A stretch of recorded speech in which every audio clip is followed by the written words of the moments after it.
সমস্ত সংসারের কাজ ছেড়ে কোথায় যাব সেটাই তোমাদের সঙ্গে শেয়ার করব।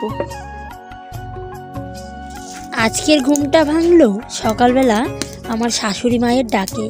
তো কি হয়েছে বলো তো, গতকাল রাতে বাবুসোনা ওদের বাড়িতে ঘুমিয়েছে আর এখন জুতো নিতে আসবে না।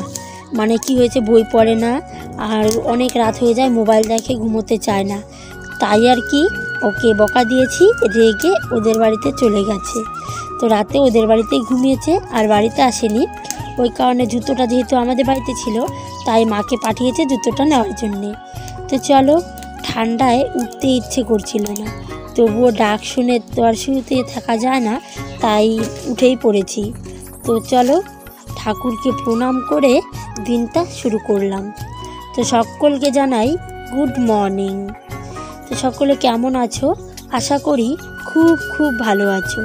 সবাই ভালো থাকো, সুস্থ থাকো, এই কামনাই ভগবানের কাছে সব সময় করি। তো দেখো, সকালবেলা ঘুম থেকে উঠে আমি সংসারের কাজে লেগে পড়লাম। তো সর্বপ্রথম আমি রান্নাঘরটাকে পরিষ্কার করে নিলাম, উনুনের ছাইটা তুলে ঘরটা মুছে ঘরটা ঝাড় দিয়ে এখন একটু লেপে নিচ্ছি। তবে সকালবেলা যেহেতু রান্নাঘরটা তো মুছতেই হয়, যেহেতু রান্নাঘরে লক্ষ্মী ঠাকুরের বাস থাকে আর এটা একটা ভোগের মানে ভোগ বলো আর সেবা বলো, তো সমস্ত কিছুই রান্নাঘর থেকেই হয়। তো এই কারণে রান্নাঘরটা কিন্তু একটু পরিষ্কার পরিচ্ছন্ন রাখতে হয়।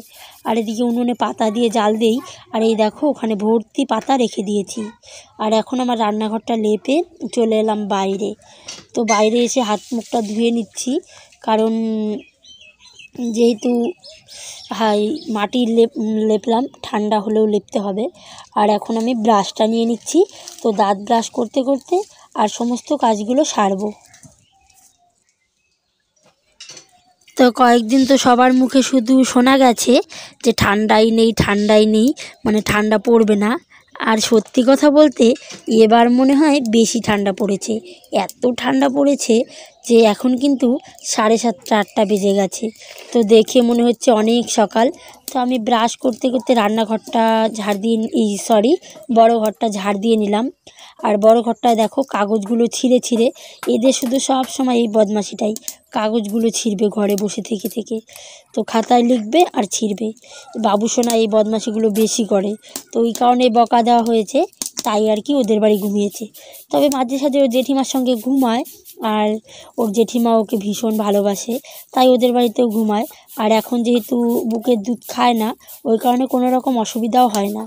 তো এদিকে দেখো ঘরটা ঝাড় দিয়ে এখন উঠোনটা ঝাড় দিয়ে নেব। আর কালকে মানে কয়েকদিন থেকে আগেই লেপা মোছা ছিল, যেহেতু পুজো ছিল, এই বাস্তি পুজো, তো ওই কারণেই বাড়িঘরটা একটু পরিষ্কার পরিচ্ছন্নই রয়েছে। তবে দেখবে সকালবেলা ঘুম থেকে উঠে বাড়িঘরটা যদি একটু পরিষ্কার পরিচ্ছন্ন থাকে তবে মনে হয় কাজে একটু এনার্জিটা বেশি পাওয়া যায়।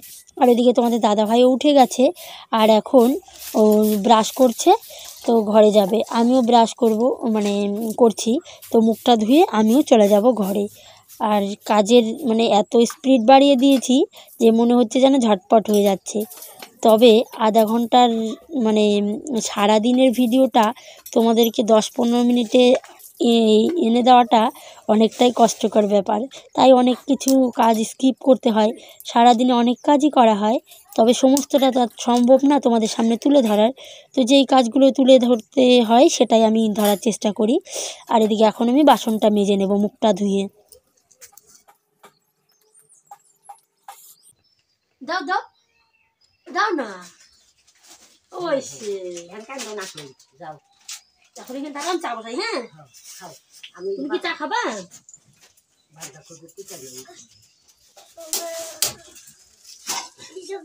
তুমি কি জানি করবে, তোমার বাবার কি করবে আর আইসাও।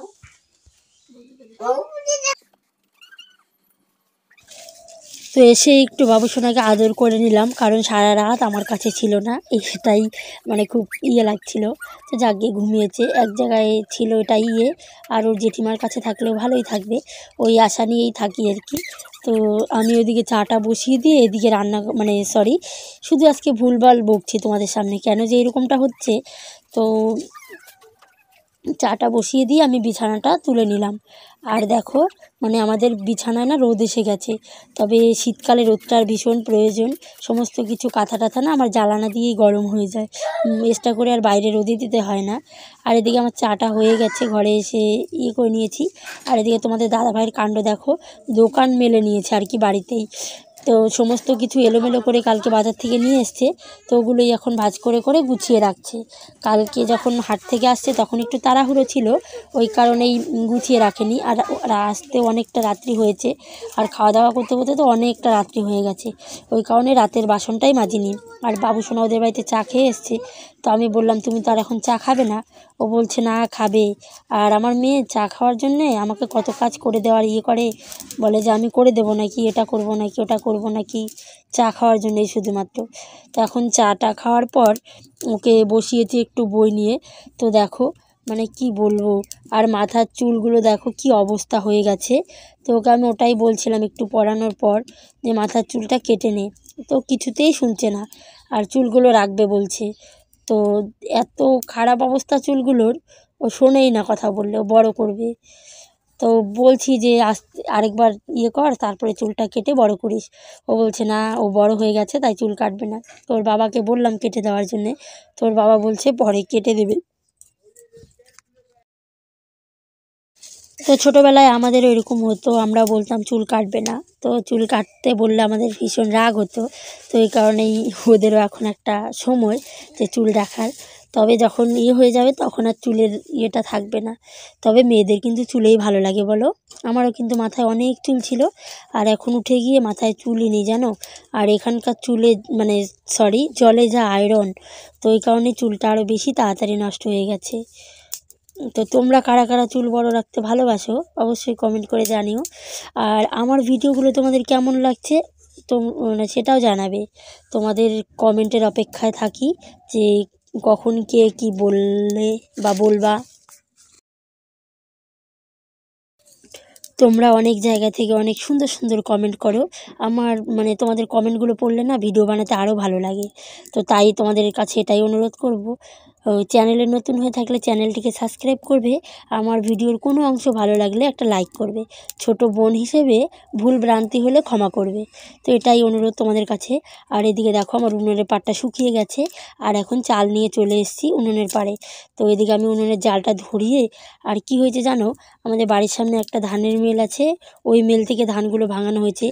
এত ধান রয়েছে চালের মধ্যে, তো কি করা যাবে এখন, যেহেতু ভাঙানো হয়ে গেছে তো ওভাবেই বেছে বেছে খেতে হবে। অনেক ধান রয়েছে, মানে 1 কিলো চালে মনে করো 100টা ধান রয়েছে। তো সমস্ত ধান আমি বেছে নিলাম, আর এখন রান্নাটা করব।